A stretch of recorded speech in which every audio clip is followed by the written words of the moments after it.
Kung kayo'y mananalangin, sabihin ninyo, Ama, sambahin nawa ang inyong pangalan. Naway magsimula na ang inyong paghahari. Bigyan ninyo kami ng aming makakain sa araw-araw.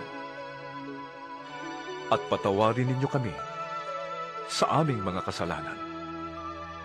Yamang pinapatawad namin ang bawat nagkakasala sa amin.